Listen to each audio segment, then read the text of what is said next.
Yeah.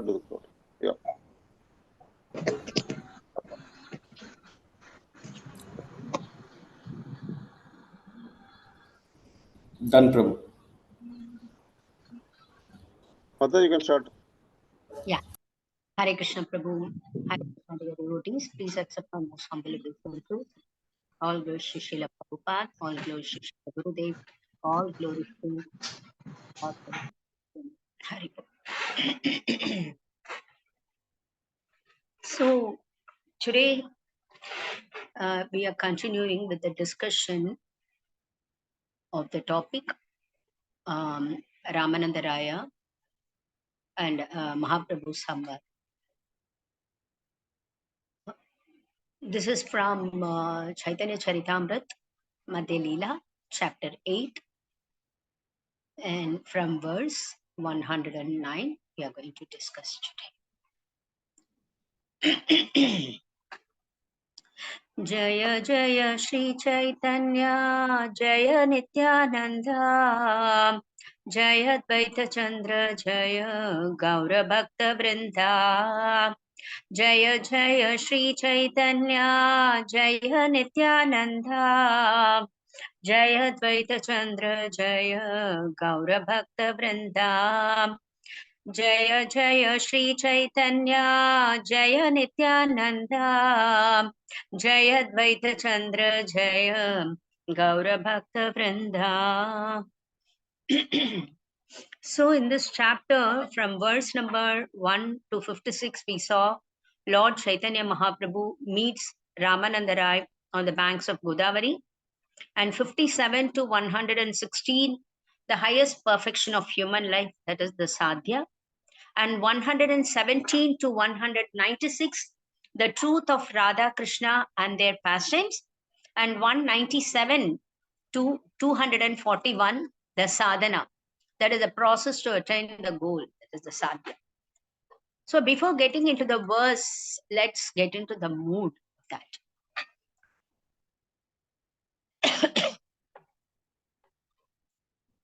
So once Srila Bhakti Siddhanta Saraswati Thakur was asked by what means we can attain complete mercy of Krishna. Bhakti Siddhanta Saraswati Thakur replied, when Varshabhanavi, the daughter of King Vrishabhanu, accepts someone as her very own, that is Rupanuga, as one of the followers of Rupa Goswami, then only the full mercy of Krishna is accessible to them. So only when Srimati Radharani accepts you, that is, I'm not telling that, Bhakti Siddhanta Saraswati Thakur is telling, accept you as Rupa Goswami's followers, Rupa Goswami's servant, then only you have complete access to Krishna's mercy. And he can attain this only if he become a kinkari or kinkara at the lotus feet of Shri Guru Maharaj. What is the meaning of the word kinkari or kinkara? Kim means what? Kara means do. So kinkara means what should I do? That should be our mood to Srila Guru Maharaj and in the service of Srimati Radharani. So kinkari means one who is always in the mood of serving our Guru Deva and always in the mood of serving Srimati Radharani. So we should always be in the mood of what should I do? How can I serve you? How can I help you? So therefore, to become a servant, how our mood should be? See, is the servant very proud? Is the servant having lots of possessions? To become a kinkari, one has to become very humble. So it is necessary for each and every one of us to become humble. So further he said, you should always have this one statement edged in your mind and heart, in your attitude and actions. What is that? Trinatapi shunichena tarorapi shahishnuna. So that means one has to always become humble than a blade of grass and have forsaken all his identities. his quality, his positions, and have only one identity. What is that? I'm always a servant of my Gurudeva. I'm always a servant of Shri Radha and Krishna. Dasa, dasa, no, das. So, but do you think it is easy to give up our identities? No. It is very difficult for us where we are living to give up our identity. See, giving up identity doesn't mean that not recognizing ourselves as, okay, Bhavatarini or Rāmānanda Prabhu or Nitya Narasimha Prabhu or Sri Pradamata. Like, it's not like that. It means that we have attachment that I am this. I am this one's wife. I'm this one's mother. Those are the identities. I'm the lawyer. I'm the doctor. I'm a chartered accountant. I'm this, I'm that. These are all identities. So all these, when you have identities like this will give us false pride in us. These cause attachments. So for I'm attached to my husband, my children, my house, my car, my profession, my my business, whatever, my like everything, we have attachment, my position especially. So these are all the attachments. All these things have to be cut off. But it is not very easy to follow. It is easy, but it is not easy to follow. It is deeply embedded in us for millions and millions of lifetimes. So, but with the association of the devotees, with the association of pure devotees, with the association of Krishna Katha, the pastimes of Krishna, by constantly hearing the pastimes of Krishna, about hearing about the pastimes of Srimati Radharani and Krishna in Vrindavan, pastimes of Sri Caitanya Mahāprabhu, and engaging ourselves in the Harinam Sankirtan, sincerely trying to chant, and by worshipping the Lord, we someday can attain this by being Trinata Pishani Chena. So this humility. So what is Trinata Pishani Chena? You should be humble than a blade of a grass. So this humility is the byproduct for the fruit of our sincere bhakti. It naturally comes. We cannot push it. We cannot force it. So when humility comes, we automatically have detachment and thinking that I'm a very good singer. I'm very good in singing. I'm very good in dancing. I'm very good in giving class. I'm very good in this controlling everyone. All these things will never come up. I have this position that will give us pride. But when you become humble, when you start serving Shri Radha and Krishna, and when you hear the Krishna Katha, so then that these positions, this position, all these things that will not give us pride, that will even make us more humble. So hearing Krishna Katha gives us two things. What is that?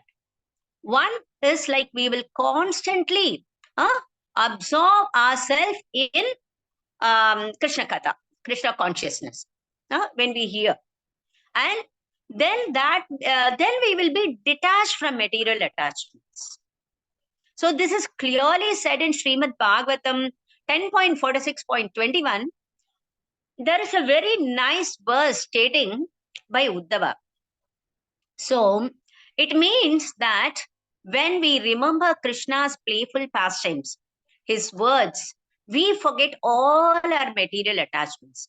In short, he is saying that we should constantly hear and we should constantly chant. Because these two things will make us forget our material entanglements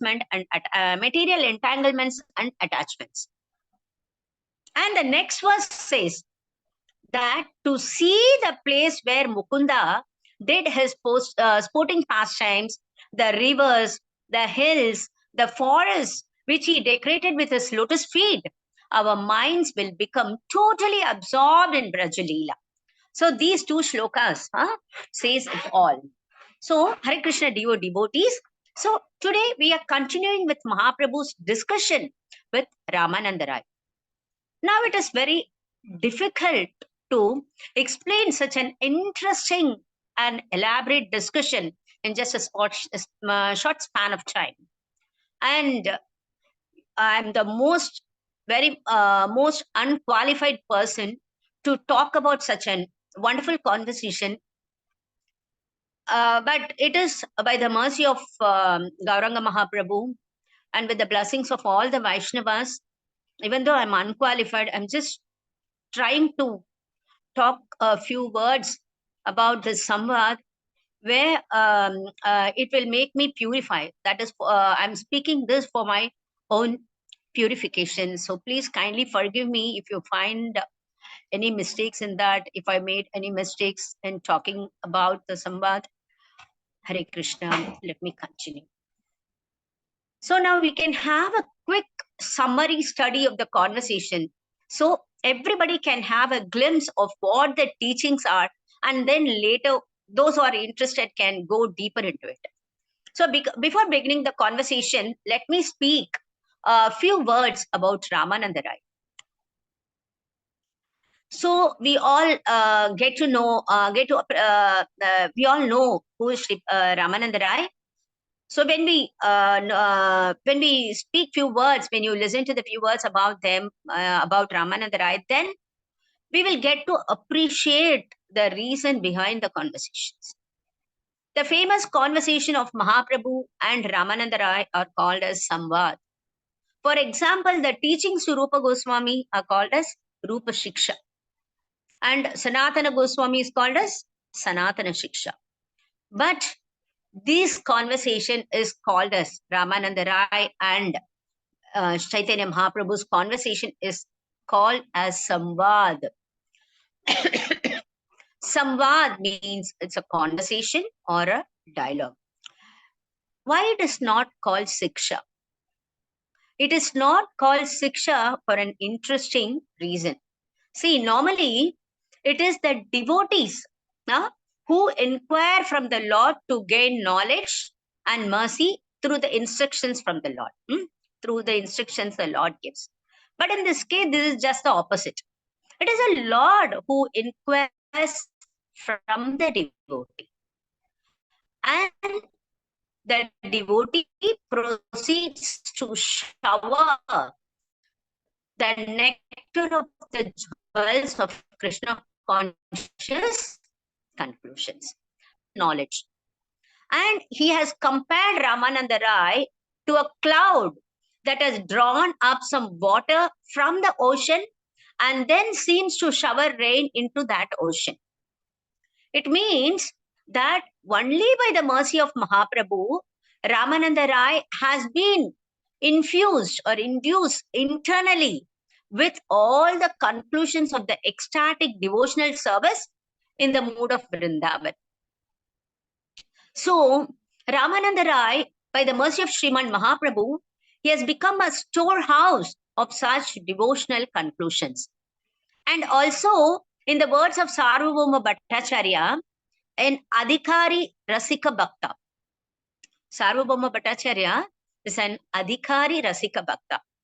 Who's an Adhikari? Adhikari means one who is qualified or eligible, and Rasika indicates one who is able to relish the higher rasa or the transcendental mellows, and Bhakta means a devotee. So here we see, we should understand that no individual who has such an intimate dealings with the Supreme Lord can be an ordinary devotee. And if you see, the Lord is actually using the devotee as an instrument to broadcast the very, very confidential instructions and informations about transcendental spontaneous devotional service. See, Rāmānanda Rai, as we all know, was an intimate associate of Sriman Mahaprabhu, and he is one among the 3.5 intimate associates of Mahaprabhu. It is said by Bhakti Vinod Thakur that Rāmānanda Rai is actually Vishaka Sakhi in Vrindavan. So Vishaka Saki has manifested in Gaura Leela as Rāmānanda Rai, and he is actually the combination of the personalities like Arjuniya Gopi. So Arjuna, who has appeared in Vraja Leela as Arjuniya Gopi. So he was born in a community that was not spiritually elevated. He then became the governor of the province, which is today called as Andhra, which was under the king Prataparudra of Nilachal. So he was very learned and in scriptures, and he was a very great devotee as well. So Rāmānanda Rai is very great personality, and Mahāprabhu had this conversation on the banks of the river Godavari. When Mahāprabhu was sitting on the banks of the river, Rāmānanda Rai came along with his soldiers, and he saw this most effulgent sannyasi. He was very captivated, and he approached him and offered obeisances. Mahāprabhu asked for his introduction, and he said, "That is a fallen person," and Mahāprabhu understood that he is Rāmānanda Rai and embraced him, and the two of them developed ecstatic symptoms. And whoever were looking at them were like surprised to see this, and two of them controlled each other and decided to meet the next day for the conversations about Krishna. Of course, they both glorified each other. So Rāmānanda Rai was eagerly looking forward to have association with Sriman Mahaprabhu. And next day, when they met, Mahaprabhu was also so eager to glorify Rāmānanda Rai. He wanted Rāmānanda Rai to become instrument to reveal the confidential and deep conclusions of the Rasa Tattva, the goal of life.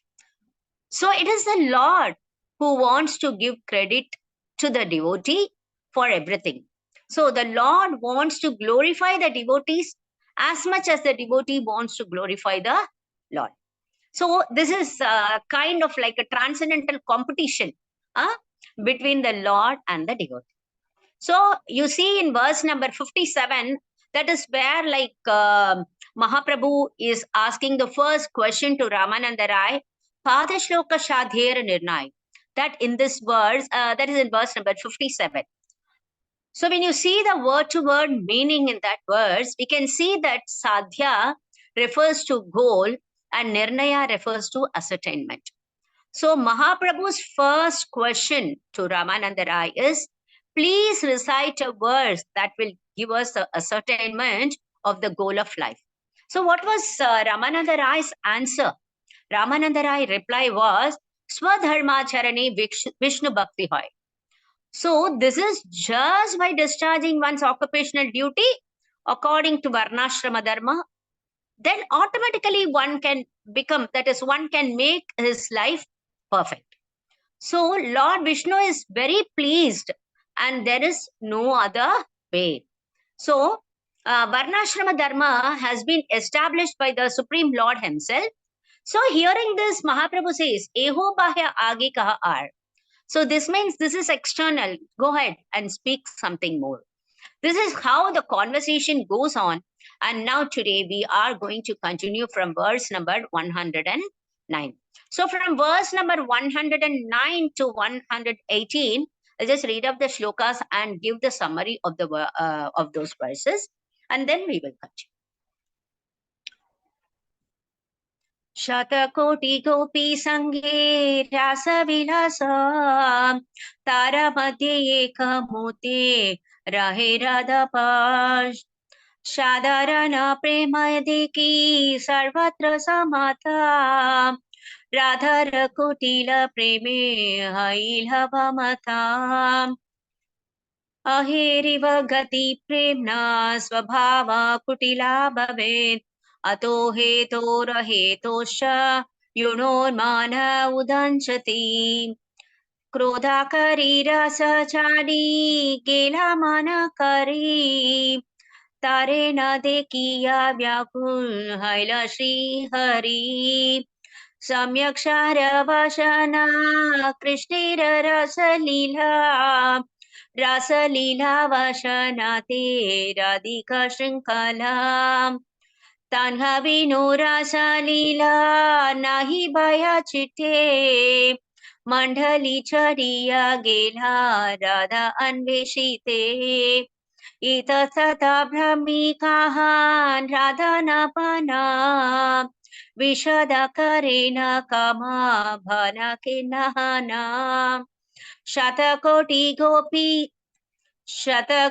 gopi tena he kama nirvapana Tahate Hanumani Shri Radhika Raguna Prabhu kahe lagi aila mato mastane Shei Shaba Tattva Vastu aila mora jane E bhashe jane lum sadhya sadhana nirnaya Aghe arha aje kichu shunite manahaya.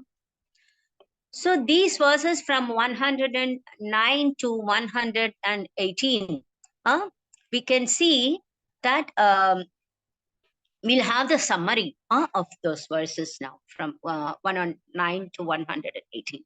So here we see that Rāmānanda Rai starts glorifying Srimati Radharani, who is the only gopi who is so dear to Krishna, even when all other gopis are present. If Srimati Radharani is not present, then Krishna is not satisfied. So he gives the verses in which he leaves, that is, Krishna leaves the company of the gopis when Srimati Radharani is not there. And then he speaks about the rasa dance in which Krishna expanded himself accompanying each gopi. But Rāmānanda Rai's conclusion is the perfection of the rasa dance is complete. That is, the rasa dance is perfect only when Srimati Radharani is present there. And if in the absence of Srimati Radharani, he felt the dance was disrupted. So in other words, we can say that Krishna couldn't enjoy the pastimes with the gopis in the absence of Srimati Radharani. Radhar Prema is Sadhya Shiromani. So that is the answer like Rāmānanda Rai is giving. There is no better answer than this. Srimati Radharani's Prema for Krishna is topmost of everything. And then later he discusses the exalted position of Srimati Radharani and briefly mentions the special reciprocation Srimati Radharani received in the midst of Rasa Leela, which was not available for other gopis also. So in verse 117, we see that the Lord is thanking and the Lord is saying that for the purpose I have come to meet you is getting fulfilled. Why? Because of the glorification of Srimati Radharani. Now we get to understand how Sri Caitanya Charitamrita is the topmost scripture. See, even when we read Srimad Bhagavatam, the Tattva Roop of Srimati Radharani is not discussed. Why? In fact, Srimati Radharani's name is not mentioned in Srimad Bhagavatam. Here what Chaitanya Mahaprabhu is asking, kindly explain the transcendental features of Sri Krishna and Srimati Radharani and also explain the truth of transcendental mellows and the transcendental form of love of Godhead. This is the question Mahaprabhu is asking in verse number 190. So, having established a position in the glory of Srimati Radharani, Mahaprabhu wants him to go even further. So now, dear devotees, now we see at this point, Srila Prabhupada also gives an indication of how Mahaprabhu, through this dialogue, actually sending the message to the world. That, you see, Mahaprabhu was a sannyasi. He was born in a very aristocratic, learned, pure Brahmana family. And Rāmānanda Rai was not born in a Brahmanical family. He was born in a community that was those days considered as a lower level, at a lower level. Yet Mahaprabhu thought that Rāmānanda Rai a fit candidate to be like his guru.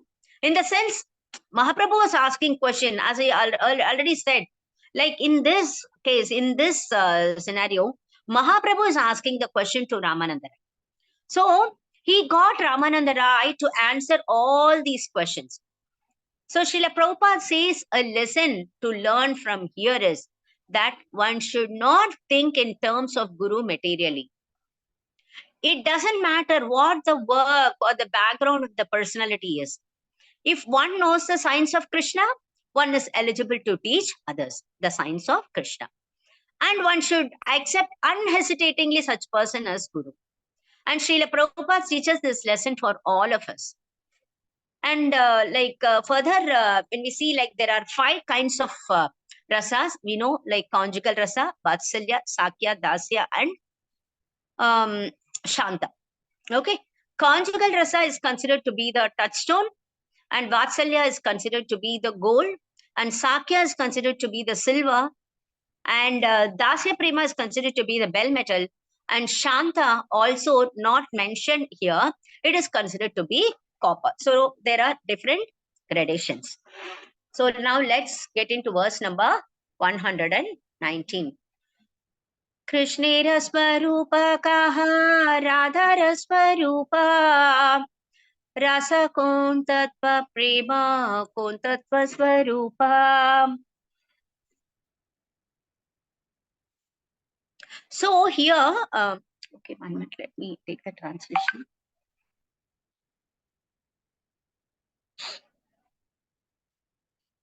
Sorry, 1 minute.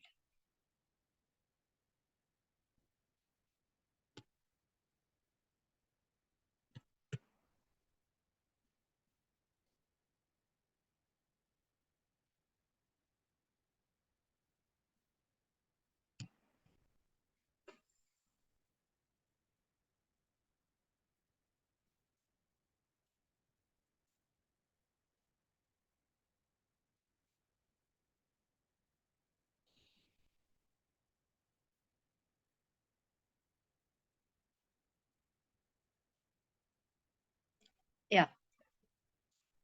So Mahaprabhu is asking Rāmānanda Rai, kindly explain the transcendental features of Krishna and Srimati Radharani, and also explain the truth of transcendental mellows and transcendental form of love of Godhead. So this is what Mahaprabhu is asking Rāmānanda Rai. Basically, he is asking 4 questions. That is Krishnera Swarupa, that is the Swarupa of Krishna, Radha Swarupa, that is Swarupa of Radha, Rasa Tattva, and Prema Tattva Swarupa. So these 4 questions Mahaprabhu asked Rāmānanda Rai. So these highly confidential subject matter, Chaitanya Mahaprabhu is inquiring from Sri Rāmānanda Rai. Verse 120. कृपा करिए तत्वा कहत अमारे तोमा विना के इहा निरूपित नारे. So kindly explain all these truths to me, but for yourself no one can ascertain them. So you can see that Mahaprabhu is in fact begging Rāmānanda Rai, requesting Rāmānanda Rai, so please show some mercy on me. Except you, no one can elaborate on these questions. So he is asking these questions. Verse number 121. Rāya kahe iha ami kichu ina jani tumi ye kaha oshe kahi ami vani. So here in this verse, Rāmānanda Rai is asking, saying, I do not know anything about this. I simply vibrate the sound you make me to speak. So this is very, very important. Huh? So Rāmānanda Rai says, I don't know anything of these. Tumi ei kaha wo sei kahi ami vani. So what is the role of Acharya? So Acharya means he vibrate what Krishna wants him to vibrate. So Acharya means he is a transparent via medium through which the instructions, that is the intentions of Krishna, are passed through. He is a bona fide Acharya. The only contribution from Acharya's side is that he will present the instructions or intention of Krishna in a way understandable even to the ground level person, that is who is not surrendering also. That is how the Acharya explains. He will translate it on in an way it is even easy for the ground level devotees also to understand, and that is the only contribution of Acharya. But the Acharya is purely representing Krishna's instructions. That we should always remember. Tomara shikshaya padi yena shukha pata shakshadishvara tumi ke buje tomara nata. So here, if you see the translation, like wonderful, this nata word is very, I'm sorry, my laptop is.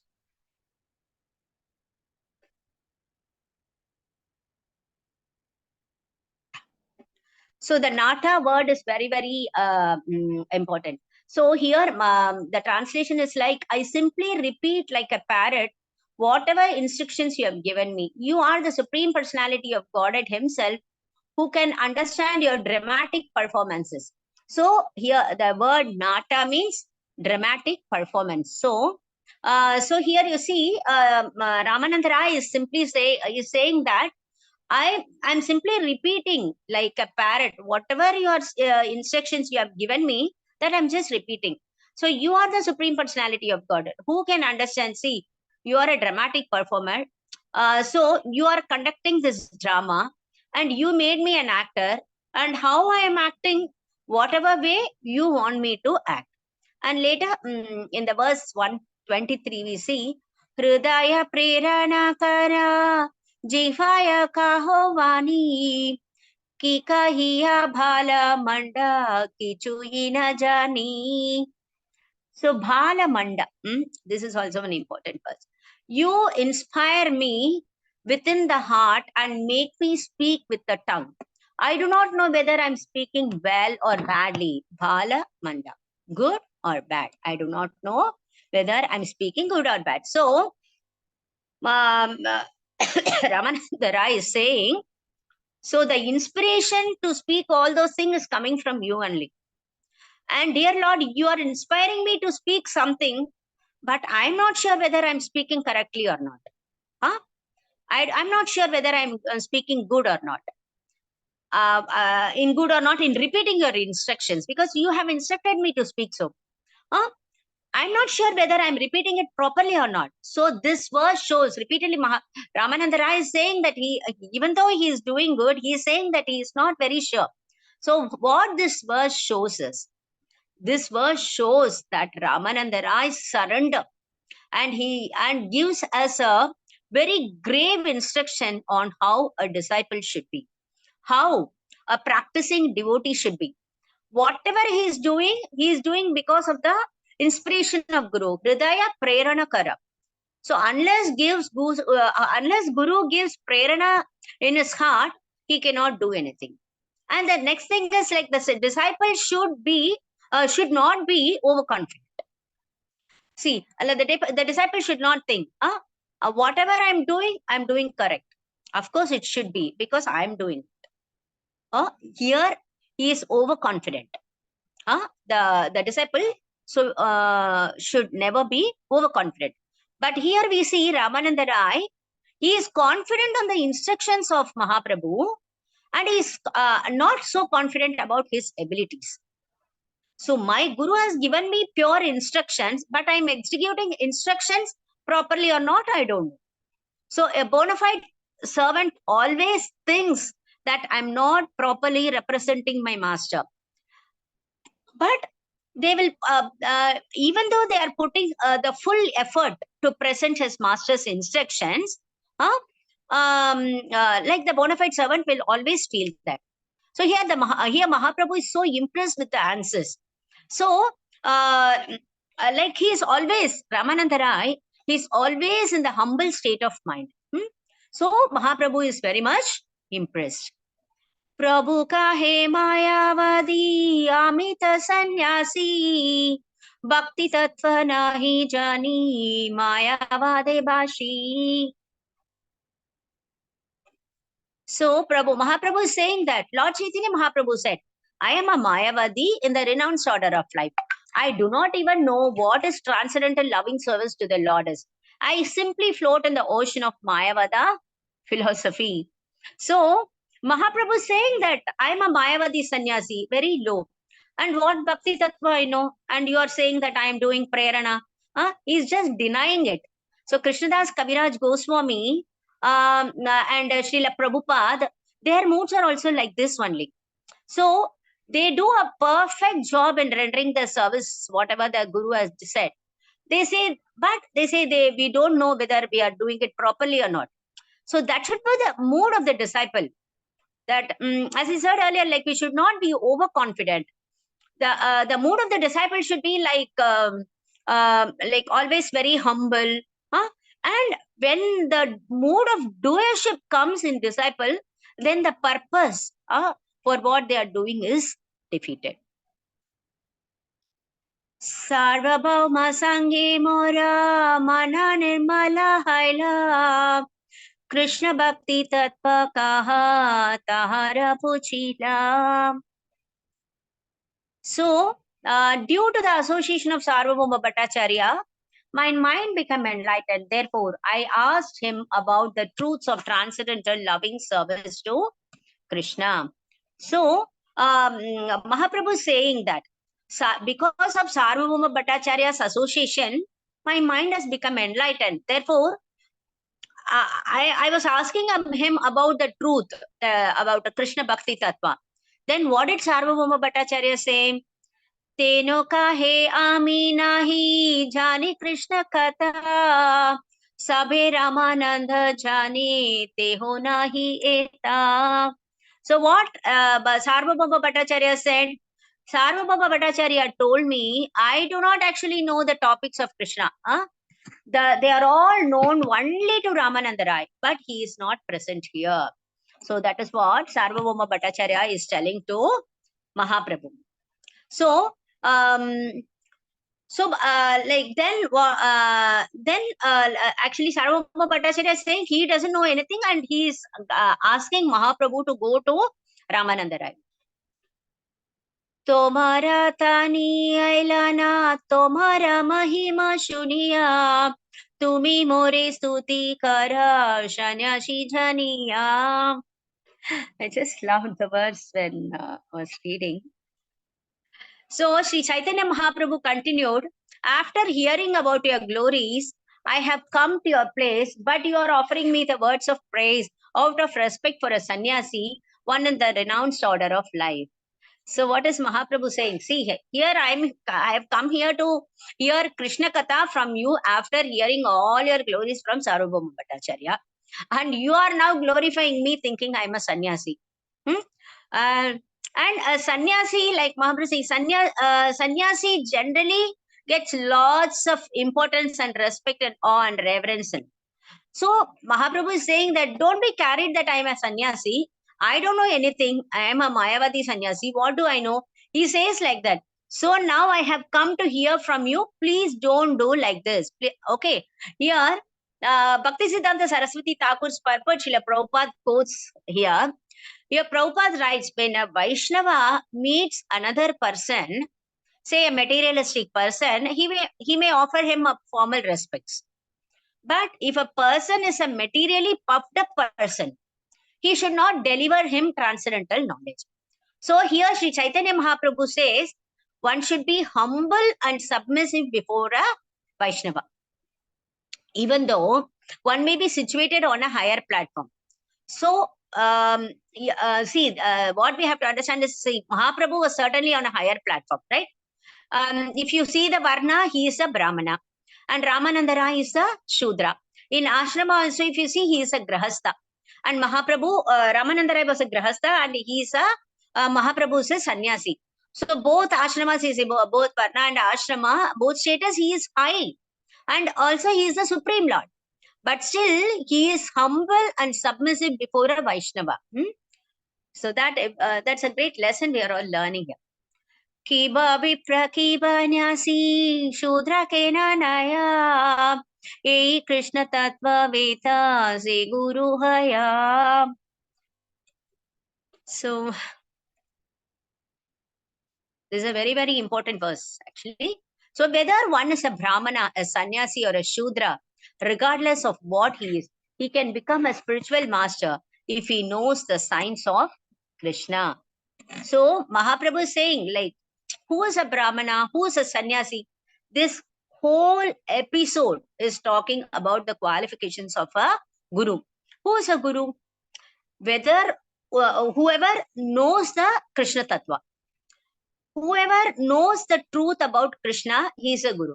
So Srila Prabhupada in this purport very deeply explains that how the qualification of being a spiritual master is not based on one's birth or one's caste. It's purely based on one's advancement in devotional service.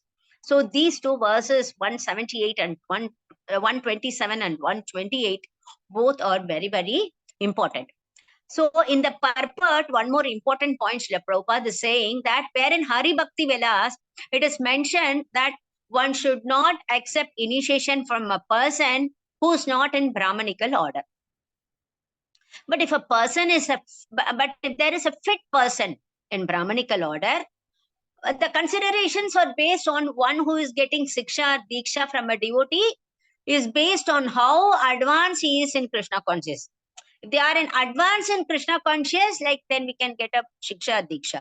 So, but what we are doing, like sometimes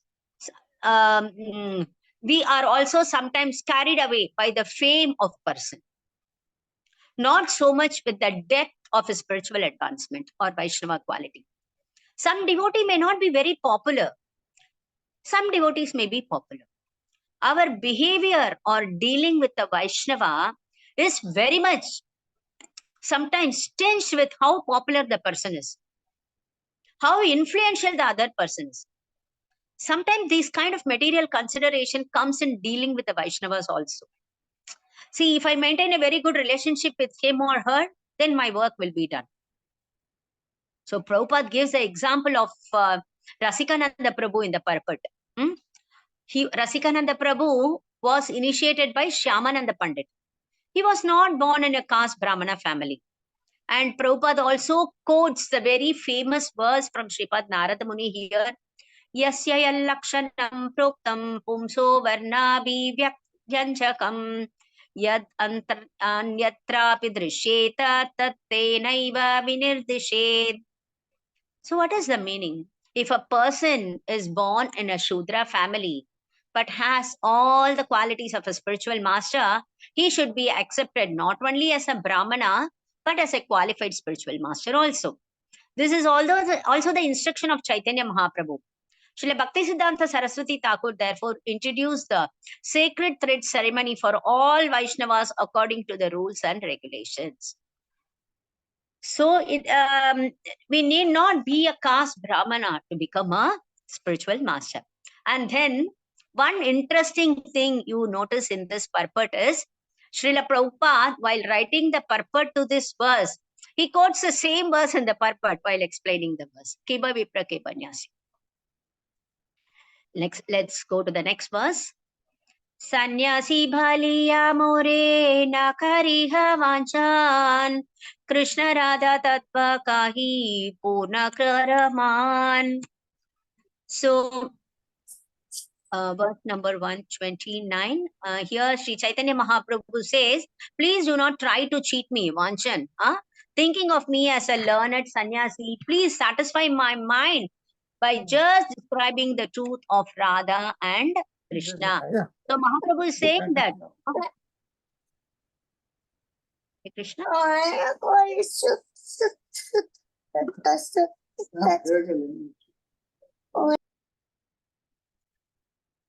So Sri Chaitanya Mahaprabhu is saying that don't do vanchan. Vanchan means don't cheat me, saying that you are a sannyasi, I don't know anything, you know everything. So please don't say like that.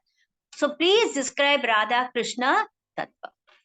So verse number 130 and 131. Yadyapi Rāya premi Mahabhagavate Taramana Krishna Maya Nara Achadite Tatapi Prabhura Icha Parama Prabala Jani Leharaye Ramana Hailatala Mala. So in this verse, you see, the translation is like Sri Rāmānanda Rai was a great devotee of the Lord and a lover of God. And although his mind could not be covered by Krishna's illusory energy, and although he could understand the mind of the Lord, which was very strong and intense, Ramananda Rai's mind became little agitated. So here we all know that Ramananda Rai is a great, very great devotee, Mahabhagavat. Here we can see that Mahaprabhu is very much intense about hearing about Lord Krishna. Ramananda Rai became little agitated. See, although his mind could not be covered by Krishna's illusory energy, he has become little agitated. Why? The perfect devotee always acts according to the desire of the Supreme Lord.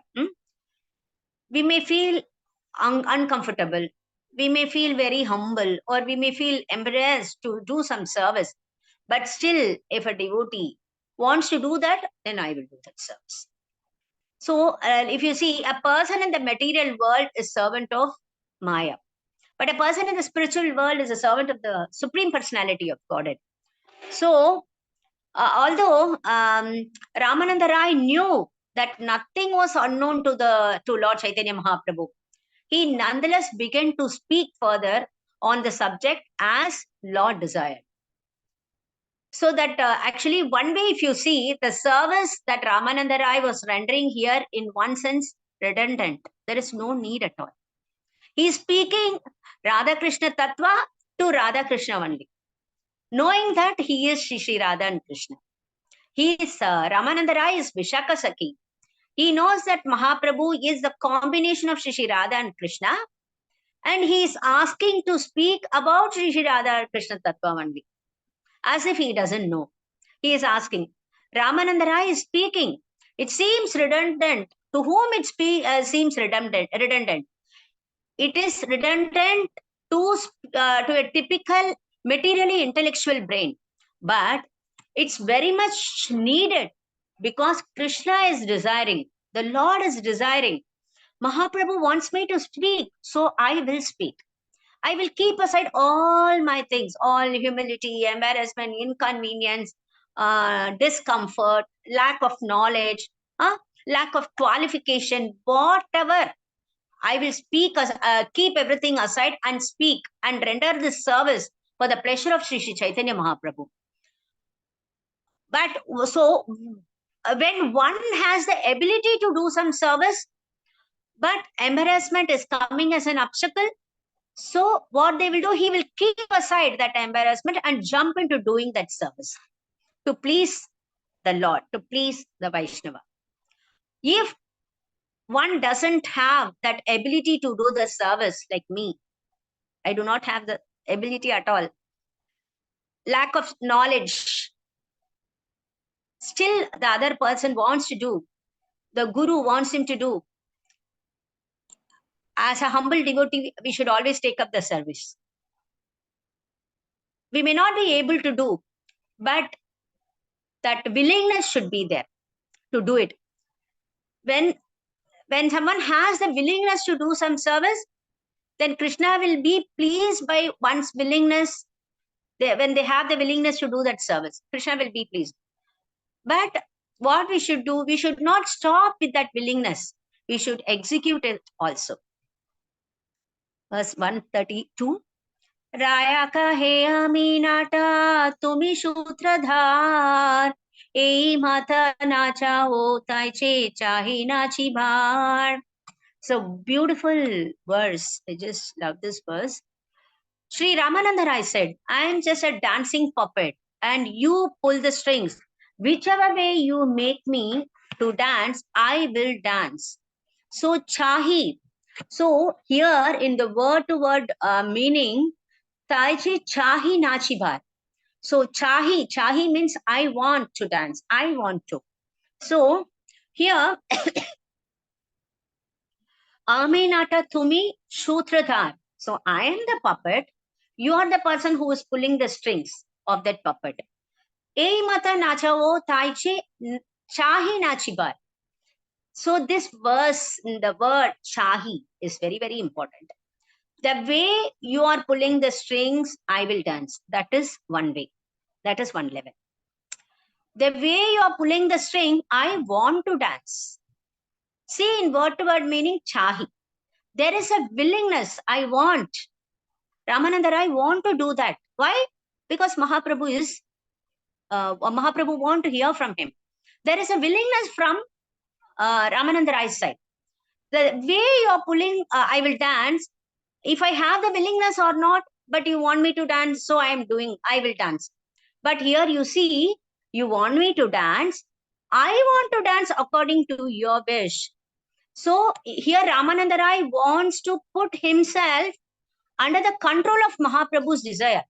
It's not that he is coming under the control of Mahaprabhu's desire, because Mahaprabhu's desire are more strong, so I am forced to come under your control. No, it's not like that. I want to come under the control of Mahaprabhu. It's my desire. This verse is very, very important, dear devotees. And then verse number 133. Mora jiva vina yantra tumi vina dhari tomhara mane ute tahai uchari. So, my dear Lord, my tongue is just like a string instrument and you are its prayer. Therefore, I simply vibrate whatever arises in your mind. So here Rāmānanda Rai is saying, my tongue is like a stringed instrument, that is veena. We have seen Narada Muni always being with the stringed instrument. So how the veena will play? The veena will play according to the player's mood. But here, this veena is conscious. This veena has the willingness to play according to the player's mood. So Rāmānanda Rai is not an unconscious veena or unconscious instrument that produces some sound according to the desire of the player. A conscious living being who has the willingness to play according to the player's mood. So very important. So saying all this, he is declaring his surrender and he is first beginning with the glories of Sri Krishna. So you all remember in verse number 119, Mahaprabhu asked 4 questions. So what are those? Like Krishnera Swarupa. He asked Rāmānanda Rai to explain about Krishnera Swarupa, Radha Swarupa, Rasa Tattva and Prema Tattva. So here first he begins with Krishnera Swarupa in the next verse. So this high tattva will be continued by other exalted devotees. Thank you so much for giving me this opportunity, Prabhu. Hare Krishna. Vansha kalpatarubhyasya kripa sindhubhya evacha. Patitanam pavanebhyo vaishnavebhyo namo namaha. Ananta kodi bhakta vrinda ki jai. Hare Krishna. Over to Krishna, Prabhuji, you are there. This Prabhu, can you please conclude, because I'm just leaving to airport. Thank you, Mataji, for such a wonderful nectarian katha. You already, it was like mesmerizing class, the pastimes of Chaitanya Mahaprabhu, Rāmānanda Rai, and no words to express your attempt to make this class exuberant. Thank you very much. Any devotees have any questions, comments, you can raise the hand and ask the question if anything is there.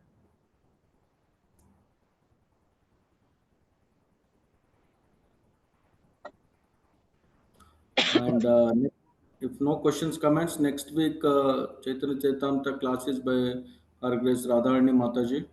So we thank one and all for attending the session. Narnaran Das Prabhuji is having a question. Go ahead, Prabhuji. Unmute Yes, and Prabhuji. Hare Krishna Mataji, pranam sabhi devotees. Mataji, can you explain 132 again, Mataji? 132. Yes, Prabhu. 1 minute. Actually, yeah, you told that this is not like that. That's why I wanted to more understanding on that. Prabhu, what is that? Sorry? 132. Can you explain again? Yes, please. Yeah, sure. You said some more thing. That's why I asked. You could not follow that, Prabhu? What did you say? Yes, Mataji. Yes, Mataji. Okay. So here, so this verse 132 is like, Yeah, Rāya kahe hami nata tumi shudradhar, ei mata nacha hotai che chahi nachi bhar. So here, I said like it is given that Rāmānanda Rāya is saying that he is like a puppet. Okay. So, and you are the person who are pulling the strings of that puppet. That is Caitanya Mahāprabhu is pulling the strings of that puppet. Okay. So here, the word chahi, chahi means, if you see the word to word meaning in Chaitanya Charitamrita, that verse, chahi means I want. Okay. Nachi bar means to dance. So the way you are pulling the strings, that is two different things we have to understand. Like actually, the way you are pulling the strings, I will dance. That is one level. What is that? You are pulling the strings, so I will dance. Okay, that is one level. But here, the word chahi, that's why I told chahi is repeatedly important. The word you are pulling the strings, I want to dance. He is showing his willingness. Rāmānanda Rāya, what is I want? I want means that is the willingness. It is not that I will. If you are asking me to dance, I will dance because you are pulling the strings and I am the puppet, I will dance. But here Rāmānanda Rāya is saying that I want to dance and showing his willingness to Mahāprabhu, that he is willing to do that service. Clear, Mataji, clear. Okay, thank you. So second part, I wanted to learn nicely. That's why. Okay, first part is you are telling that accordingly that I will dance, no issue. But I wanted to dance accordingly your ways. That's I wanted to confirm that. Okay, Mataji, thank you. Thank you. Thank you, Prabhuji, for clarifying that question, and Mataji also answered. Thank you. If no other comments, questions, so we will conclude here. Chaitanya Chaitamta class ki jai, Srila Prabhupada ki jai, Srila Gurudev ki jai. Vancha kalpatarusvacha, kripa sindhu bhayacha, patitanam pavanabhayo, Vaishnavabhayo namo. Thank you, devotees. We'll catch up again next Saturday. Dandavat Pranam. We'll end the session here. Correct.